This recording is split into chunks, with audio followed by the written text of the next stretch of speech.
Hello ka-OFW! Today's vlog, ano ba yung mga kailangan nating iwasan kapag may pera na tayo?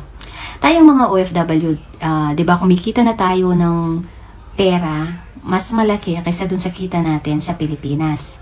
Kaya ito yung mga kailangan iwasan natin kapag may pera na tayo. Unang-una dyan yung lifestyle inflation. Kapag may pera ka, yung lifestyle mo tumataas din. Nakikisabay tayo sa mga feeling mayaman.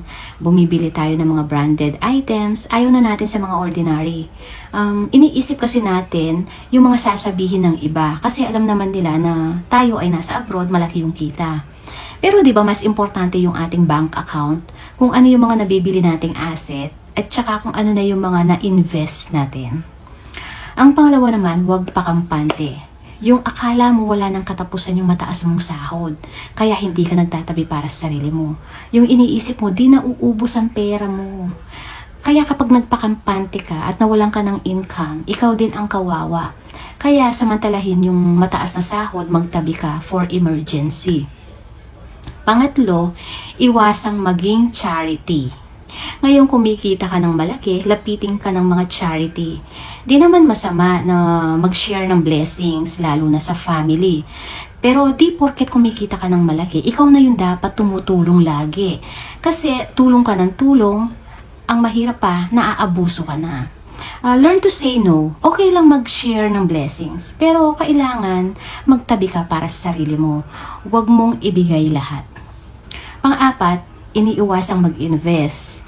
Kapag may pera ka na, dapat matuto kang mag-invest. Pumili ka ng mga assets na nag-generate ng income.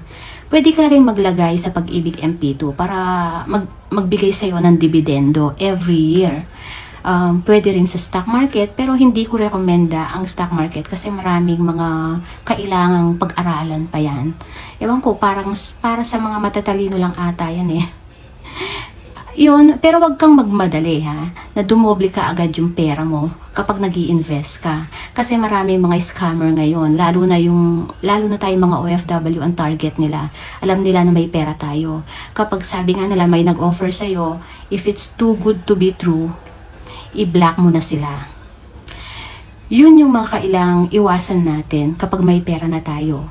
Lalo na tayong mga OFW, kailangan natin maging wais na OFW. Yun lang, kung nagustuhan nyo yung aking video, paki-like po ito and subscribe na rin po sa aking channel. Maraming salamat. God bless.